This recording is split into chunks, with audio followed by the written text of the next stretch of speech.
뭐 아시다시피 우리가 이제 도시라고 부르는 거는 많이 있죠. 역사책에도 많이 나오고. 근데 도시 계획에서 부르는 도시는 굉장히 특수한 의미를 갖고 있습니다. 근데 이후에 시민사회가 생성되면서 만들어진 것도가 도시여가지고 보시면은 옛날의 도시라고 할 때 물론 이제 아주 고대도 있는데 그다 빼고요. 제국과 중세 시대에는 거의 다 이제 왕궁과 황궁을 만드는 거기 때문에 보시면 황궁이 가운데 있고 뭐 귀족들의 계층에 따라서 분포된 상태라면 시민사회는 자유롭고 평등한 모두가 여기는 뭐 이런 지위고나 고하나 신분사회가 없는 사회거든요. 일단 기본적으로 그 사람들이 함께 살면서 같이 사는 방법은 어떻게 구현될 것인가. 그래서 보기만 해도 딱 다른 게 뭐냐면 가운데 시장과 광장 같은 형태가 있고 사람들이 자유롭게 모으고 굉장히 기본적으로 평등한 구조를 갖고 있는 게 가장 큰 특징입니다.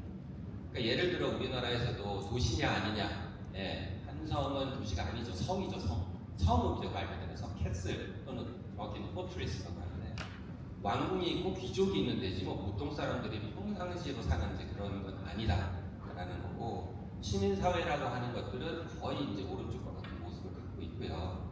근데 이제 이것을 우리나라 같은 경우에는 이제 1960년대부터 한 30년간을 만들었는데 21세기에 거꾸로 가고 있는 걸 지금 경험을 하고 있습니다. 거꾸로 가지 않고 거의 20년, 잃어버린 20년을 가고 있는데 왼쪽은 이제 내포시 도시라고 충청도 도청 시도시라고 만들었는데 그림이 경복궁원이나 가로수랑 똑같이 생겼습니다. 보시면 알겠지만 그래서 가운데 관청이 딱 자리 잡고 있고 제일 가운데 뭐 부르기는 좋아요. 관청 옆에 파란 공공시설인데 경찰청이 딱 있습니다. 그래놓고는 왜 사람들이 이 가운데로 안 오지 그래요. 여러분 같은 경찰청이 가지겠어요? 갈 리가 없죠.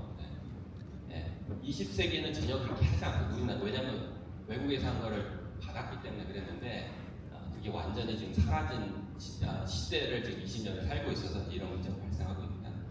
자, 그래서 그러면 어떤 우리가 지금까지 도착한 모습이 이제 어떤 과정에서 됐느냐라는 거를 얘기하는데 일단 하나 더 말씀드리고 싶은 거는 우리가 이제 뭐 예를 들어 뭐 프랑스 혁명 얘기도 듣고 뭔가 이제 개인의 자유와 평등이 나타나고 그러면은 뭔가 이렇게 디즈니 만화 영화 같으면은 해필리 에버 애프터 해가지고 막 행복한 그림이 그려질 것 같지만 여러분들이 결혼 생활을 해서 알겠지만 결혼한다고 해필리 에버 애프터가 아닌 거 알고 있잖아요. 역사도 마찬가지로 여기서 프랑스 혁명에서 89년에 나와서 뭐 루이 16세가 어떻게 됐고 이제 다 하는데 문제는 그래서 이제 공화정이라는 걸 생각합니다. 공화정. 그래서 평등한 자유로운 사람, 그러니까 왕이 없으니까 그 사람들이 어떻게 살까를 생각을 하는데 그 혼란기가 80년을 갑니다. 그러면서 실제 공화정은 16년이고 황제 나왔다가 중간에 부르공화국가 다시 옵니다. 그러니까 우리로 말하면 이씨 왕조가 다시 와가지고 몇십 년 하다가 또 엎어졌다가 그래서 혁명도 여러 번 나타나고요. 그거를 거의 한 3세대에 걸쳐서 일어납니다.